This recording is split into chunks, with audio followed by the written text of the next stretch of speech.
quiero que en esta hora tomes una decisión, y la decisión es de que nada te robe las bendiciones que ya te pertenecen, nada te robe lo que por derecho legal Dios te ha dado. Ahora, cuando digo nada te robe, alguien puede decir, ¿cómo me lo van a robar si es un derecho legal? Bueno, que no te roben las bendiciones, que no te las roben, que nada te quite las bendiciones de Dios para tu vida en la práctica, porque legalmente hay un derecho. Esto es como el papá que tiene un hijo, el hijo que tiene a su papá, y hay papeles que registran aquello. Hay un derecho legal de hijos, hay un derecho legal de ser padre, pero tal vez en la práctica no se disfrutan. En la práctica tal vez no hay abrazos, no hay expresiones de amor, no hay el compartir, no hay el interactuar, el sonreír, a veces el llorar, que es parte de toda esa linda dinámica práctica como un derecho legal. Bueno, hay hijos de Dios que no disfrutan de eso. Hay hijos de Dios que, aunque tienen el derecho legal de haber sido hechos hijos de Dios, no lo disfrutan en la práctica. Y sobre eso quiero hablarte, sobre eso quiero en esta hora traer un consejo de Dios a tu corazón. Di que no me roben mis bendiciones. El título de lo que comparto se llama así: que no te roben las bendiciones. El primer libro de Crónicas, que es parte de la sección de libros históricos de la Biblia, en el capítulo 2, verso 7 dice, el hijo de Carmí, un descendiente de Zimri, fue Acán. Di conmigo ese nombre, Acán. Vamos, dilo conmigo, Acán. El hijo de Carmí fue Acán, quien trajo calamidad sobre Israel cuando tomó el botín que había sido apartado para el Señor. A la vuelta de los 430 años, escucha esto, a la vuelta de los 430 años de estancia en Egipto, el pueblo de Israel, y aquellos 40 años en el desierto. Bueno, pastor, ¿cómo eso de 430 años? Que te quede de tarea estudiar eso, porque siempre decimos los 400 años, pero en realidad Israel estuvo un poco más de 400 años en Egipto. Y 40 en el desierto era el momento idóneo para que ya Israel se estableciera como nación, porque Israel ya había salido de Egipto, habían cruzado el desierto, ya se había visto el milagro de que, como en algún momento años atrás habían cruzado el mar Rojo y el Señor abrió el mar, así ahora cruzaron el río Jordán, bajando de las montañas de Jordania, del monte Nebo, se encontraron abajo con el río Jordán. Geográficamente hasta hoy eso está así establecido. Ahí bajan las aguas del río Jordán que van a desembocar al mar Muerto. Y resulta que se lo encuentran. ¿Y ahora qué hacen? Bueno, Dios hace otro milagro. Y entonces abre las aguas del río Jordán, y el pueblo cruza en seco. Pero al otro lado les esperaba lo que se ha conocido siempre como la conquista. Ya llegaron a la tierra prometida, a la tierra que fluye leche y miel, a la tierra de frutos impresionantes, pero tenían que ir conquistando cada una de las ciudades, tomando posesión, así como el Señor les había prometido y les había dicho que estaría con ellos. Ahora, Dios diseña un plan para que las otras naciones que habitaban en esa tierra, la tierra de Canaán, es decir, lo que hoy es el territorio de Israel, temblaran al pensar en los israelitas. Dios diseñó un plan así para que literalmente ellos temblaran. Ahora, encabezados por Josué, el pueblo de Israel avanza a la conquista de Jericó. Jericó era la primera ciudad, y quiero que digas conmigo, la primera. Lo primero, di conmigo, lo primero. Jericó era la primera ciudad. Hoy Jericó está en territorio palestino, o lo que se llama la Cisjordania, los territorios ocupados por los palestinos, que hasta hoy hay un gran debate, porque ellos quieren que ya se ha reconocido Palestina como una nación totalmente apartada del control de Israel. Pero bueno, cruzan el río Jordán y se encuentran en la ciudad de Jericó. Pero había una particularidad: las puertas, habían unas murallas en torno a la ciudad de Jericó, dentro estaba la ciudad, pero resulta que estaban cerradas. Las puertas de la muralla de Jericó estaban cerradas, y ya ellos se sentían sitiados por el pueblo de Israel. Había una orden de que nadie podía entrar y nadie podía salir de Jericó. Esto lo pueden ver ustedes luego en un estudio personal en el libro de Josué capítulo 6, verso 1. Y Dios da instrucciones al pueblo de Israel de que esa sería la primera ciudad a conquistar y que ellos no tendrían que luchar, pues el Señor les daría la victoria. ¿Qué fue lo que Dios les dijo? Jericó, la primera ciudad. Ustedes no van a luchar, es decir, con armas humanas, contra carne y sangre. No van a luchar con su esfuerzo humano, haciéndole daño a los otros. Yo me voy a encargar de eso. Ustedes lo único que tienen que hacer es obedecer y van a ver como resultado que yo les doy la victoria. El único requisito entonces era ese, la obediencia. El resto de la historia ya lo conocemos. El pueblo de Israel, ¿qué fue lo que hizo? Marchó durante 6 días, dándole la vuelta a las murallas de Jericó durante 6 días. El 7º día ellos le dieron 7 vueltas a la ciudad de Jericó. Es decir, en total, en 7 días ellos dieron 13 vueltas a la ciudad de Jericó. Cada uno de los primeros 6 días, una vuelta por fuera de los muros. El último día, 7 vueltas. ¡Wow! A toda una ciudad. En realidad, Jericó, que por cierto es la ciudad más antigua del mundo, no era una ciudad tan extensa, no era una ciudad tan grande y podían dársele varias vueltas en un solo día. Luego, a la orden de Dios, de que ellos obedecieran 7 días dándole vueltas a la ciudad de Jericó, a la orden de Dios, ellos iban a gritar de forma unánime al sonido de la trompeta. ¿Y qué iba a suceder? Las murallas fortificadas de Jericó iban a caer hacia adentro de la ciudad. Ahí es donde empieza esta historia que quiero compartir con ustedes. Primero es la instrucción de Dios. ¿Cuál es la instrucción de Dios? Te leo los versículos del 17 al 19 del libro de Josué, capítulo 6. Y la Biblia dice ahí: Jericó y todo lo que hay en la ciudad debe de ser destruido por completo como una ofrenda al Señor. Esa fue la orden de Dios. Solo se les perdonará la vida a Rahab, la prostituta, y a los que se encuentran en su casa, porque ella protegió a nuestros espías. No se queden con ninguna cosa, no se queden con ninguna cosa. Di conmigo esa palabra, no se queden con ninguna cosa. Dice la Biblia en ese verso 18 de Josué capítulo 6, no se queden con ninguna cosa que esté destinada para ser destruida, pues de lo contrario, ustedes mismos serán destruidos por completo y traerán desgracia al campamento de Israel. Todo lo que esté hecho de plata, de oro, de bronce o de hierro, pertenece al Señor y por eso es sagrado. Así que colóquenlo en el tesoro del Señor.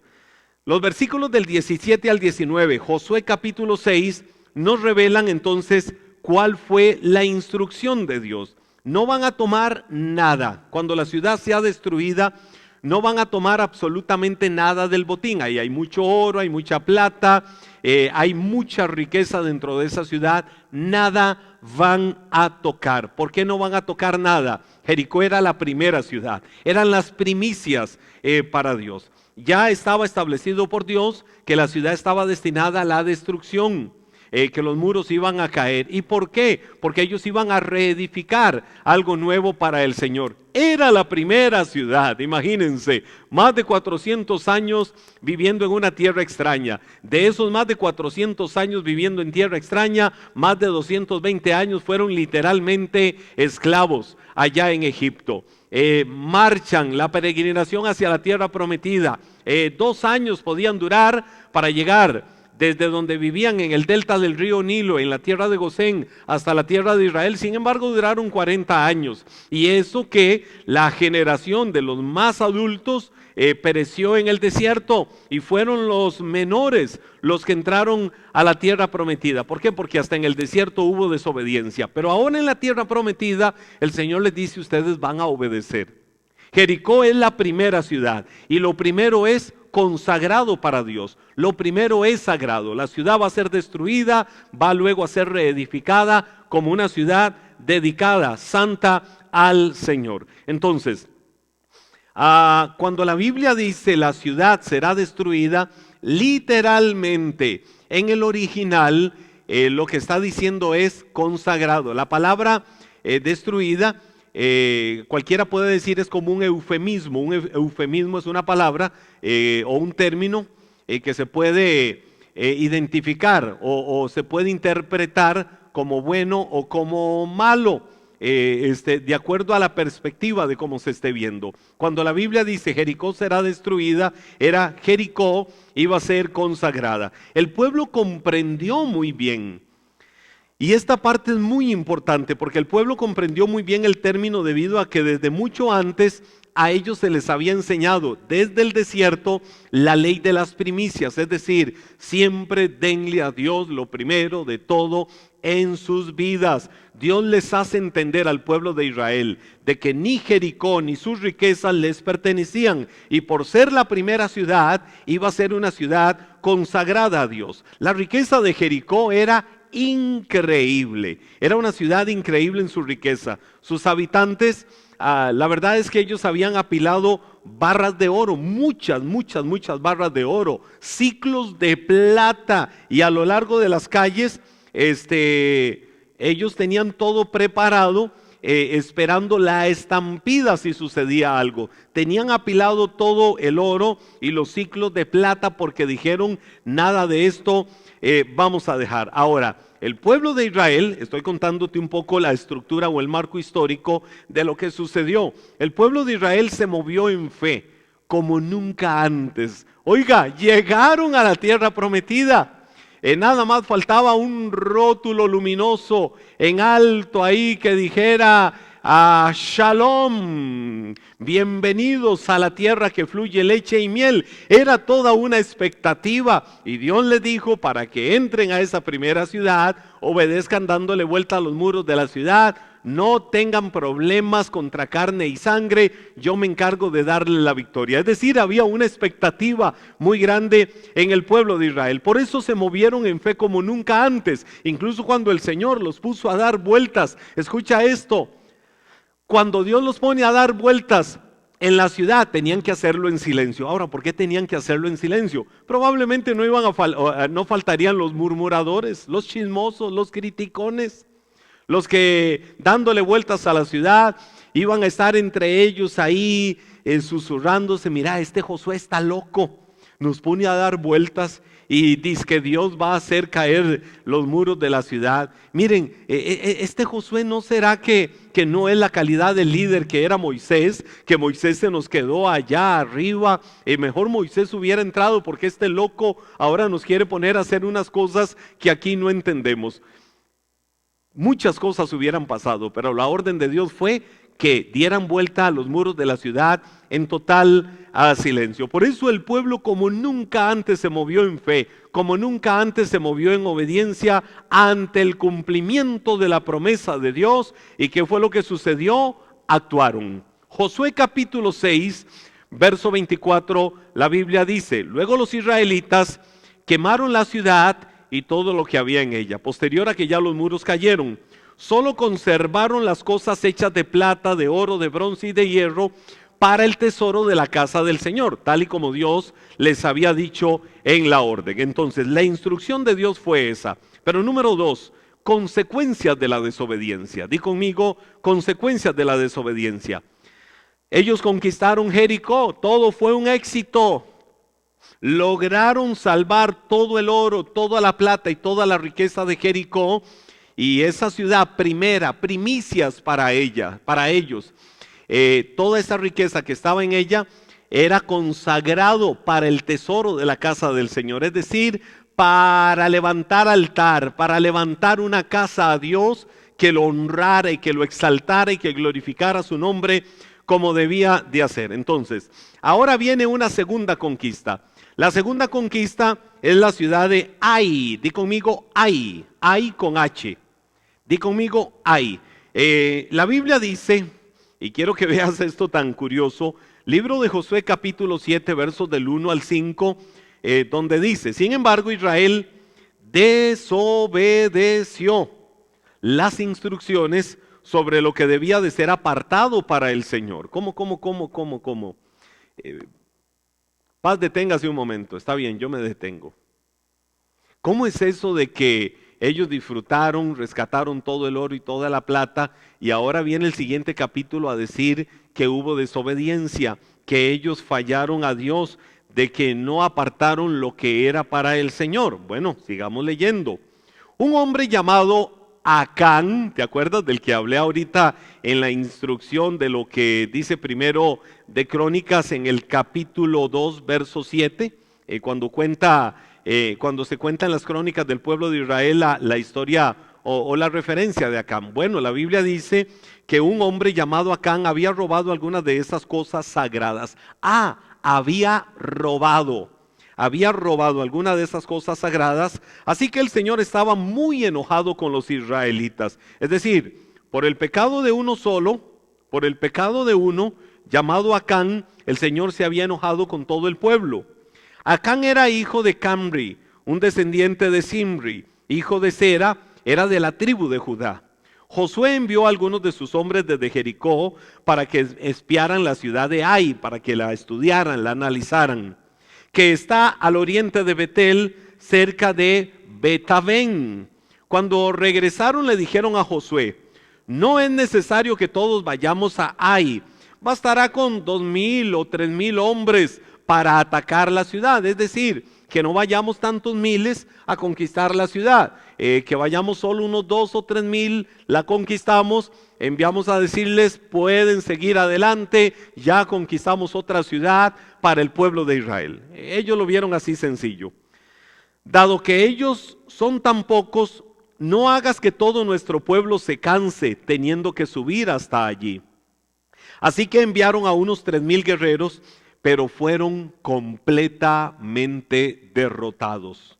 Los hombres de Ai persiguieron a los israelitas desde la puerta de la ciudad hasta las canteras y mataron como a 36 que iban en retirada por la ladera.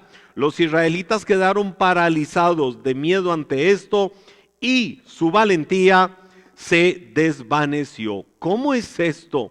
La segunda ciudad en el proceso de conquista es Ai. Ahora, ¿qué fue lo que sucedió? Bueno, vemos en esto varias cosas. Primero, la fe desfalleció. Algo andaba mal. Mataron a 36 hombres, los demás se amedrentaron. Los 3,000 que estaban ahí se asustaron, dijeron: ¿qué está pasando? ¿Cómo que nos están matando a los nuestros cuando es un pueblo pequeño el que habita Ai? No es como todos los que habían en Jericó. Y empezaron a llenarse de miedo. La fe empezó a desboronarse. Ellos empezaron a flaquear. Pero surge la pregunta: ¿qué pasó para que eso sucediera? Viene la reacción de Josué. Y la Biblia dice, te leo una porción después del verso 6. Entonces Josué y los ancianos de Israel rasgaron sus ropas en señal de aflicción, se echaron polvo sobre la cabeza y se inclinaron rostro en tierra ante el arca del Señor, hasta que cayó la tarde. Entonces Josué clamó a Dios: oh Señor soberano, ¿por qué nos hiciste cruzar el río Jordán? Si vas a dejar que los amorreos nos maten. Si tan solo nos hubiéramos conformado con quedarnos del otro lado. Señor, ¿qué puedo decir ahora que Israel tuvo que huir de sus enemigos? Pues cuando los cananeos y todos los demás pueblos de la región oigan lo que pasó, nos rodearán y borrarán nuestro nombre de la faz de la tierra. Es decir, nos van a matar a todos. Y entonces, ¿qué pasará con la honra de tu gran nombre? Pero el Señor le dijo a Josué, es decir, Dios viene y responde a la oración de humillación que está haciendo Josué y le dice: levántate, levántate, como diciéndole: no te vas a lamentar, no vas a caer en desfallecimiento, tu fe no va a ceder por una derrota ante un enemigo. Levántate. ¿Por qué estás ahí con tu rostro en tierra? El Señor no nos llama a estar lamiendo el polvo de la derrota, del fracaso, caídos por cualquier situación. No, Dios te ha llamado a levantarte. Dios te ha llamado a levantarte. Dios te ha llamado a no quedarte ahí. Y dice la Biblia: Israel ha pecado. Oiga lo que el Señor le dijo a Josué: y ha roto mi pacto. Robaron de lo que les ordené que apartaran para mí. Y no solo robaron, sino que además mintieron y escondieron los objetos robados entre sus pertenencias. Por esa razón los israelitas huyen derrotados de sus enemigos. Ahora Israel mismo será apartado para destrucción. No seguiré más con ustedes, a menos que destruyan esas cosas que guardaron y que estaban destinadas para ser destruidas. Y otra vez le dice el Señor a Josué, levántate. Levántate, Josué, ordénale al pueblo que se purifique a fin de prepararse para mañana, pues esto dice el Señor Dios de Israel: en medio de ti, oh Israel, están escondidas las cosas apartadas para el Señor. Nunca derrotarás a tus enemigos hasta que quites estas cosas que tienes en medio de ti. Bueno, esa fue la reacción de Josué. Ahora veamos, como quiera que sea, una reacción correcta de Josué. ¿Qué pasó? ¿Por qué los enemigos nos están derrotando? ¿Por qué hay luchas? ¿Por qué hay aflicciones? ¿Por qué hay crisis? Voy a volverme a Dios. Voy a clamar a Dios. Y te voy a decir algo. En el Señor siempre hay respuesta a cualquier necesidad. El poder vivificador del Espíritu de Dios va a traer respuesta a la necesidad. Y el Señor empieza a responder a Josué y le dice cuál era la situación. Ahora, ¿cuál era el problema que había en Israel? ¿Por qué las derrotas? Lo vimos en el verso 1, porque había alguien pecado, porque alguien había desobedecido, porque alguien había robado de lo que estaba consagrado a Dios. Y entonces ahí fue donde vino el proceso de Dios. ¿Cuál es el proceso de Dios? Te leo nuevamente esta parte de la historia porque esto es muy extenso, pero quiero dejarte este fundamento. Mañana por la mañana, verso 14 del capítulo 7. Mañana por la mañana deberán presentarse por tribus, y el Señor señalará a la tribu del culpable, es decir, vendrá discernimiento de parte de Dios para decir dónde está el culpable. Esa tribu con sus clanes deberá dar un paso al frente y el Señor señalará el clan culpable. Entonces ese clan dará un paso al frente y el Señor señalará a la familia culpable. Por último, cada miembro de la familia culpable deberá dar un paso al frente, uno por uno. El que haya robado de lo que estaba destinado para ser destruido será quemado con fuego, junto con todo lo que tiene, porque ha roto el pacto del Señor y ha hecho algo horrible en Israel. Temprano a la mañana siguiente, Josué presentó a las tribus de Israel delante del Señor, y a la tribu de Judá se le señaló o fue señalada. Entonces los clanes de Judá dieron un paso al frente y el clan de Sera fue el señalado. Luego las familias de Sera dieron un paso al frente y la familia de Zimri fue la señalada. Por último, a cada miembro de la familia de Zimri se le hizo pasar al frente uno por uno, y Acán fue señalado. Ahora, ¿cuál fue el pecado de Acán? Te lo voy a resumir. Puedes seguirlo leyendo después en tu casa, la historia desde el verso 19 en adelante.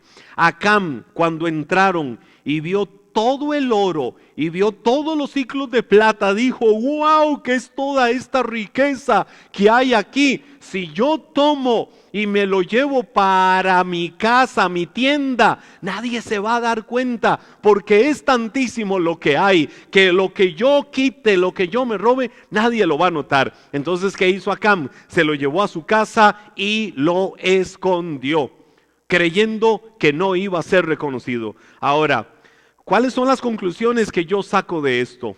El pecado de un hombre desobedeciendo una orden de Dios empezó a traer ruina sobre una nación. ¿Cuándo iba a venir la bendición de Dios otra vez? Cuando se cortara lo malo. Ahora, cortar lo malo, bendita gracia, bendita misericordia del Señor. Porque hoy cuando hablamos de cortar lo malo, no es agarrar a una persona que has visto que está mal, no es agarrar a alguien que ha visto que quizás caminó en el Señor y decir: ese hijo de la rebelión se va al mismo infierno. No, no tenemos autoridad para eso.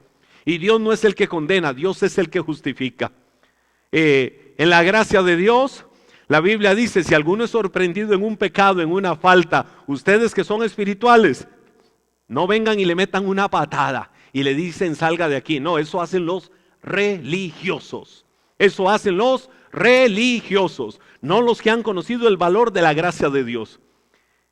Los que han conocido el valor de la gracia de Dios, la Biblia dice: vayan, restáurenlo, háganlo con espíritu de mansedumbre, es decir, con un amor. Ese hueso dislocado que es parte del cuerpo, vuélvanlo a colocar en su lugar. Pero en el caso general, ya global, había que quitar el pecado, había que quitar lo malo. Había que quitar aquello que impedía que el pueblo de Israel conquistara la ciudad de Ai. Y Ai literalmente se les había convertido en un ay. Ay, me duele. Ay, qué terrible. ¿Por qué? Porque alguien desobedeció. Alguien tomó lo que le pertenecía al Señor. Alguien tomó lo que era propiedad de Dios, pensando que Dios no lo iba a ver. Entonces, conclusiones: romper las leyes de Dios te roba tus bendiciones. Hoy Dios te está llamando a caminar en obediencia, que Él sea lo número uno en tu vida en todas las cosas. No permitas que el enemigo nunca te robe bendiciones. No permitas más bien que el no tener a Dios como lo número uno en tu vida, como lo más preponderante, como la prioridad de tu vida, te robe las bendiciones. Otra conclusión que yo saco de esto: se debe de consagrar siempre lo primero a Dios. Aprende a consagrar lo primero siempre para Dios.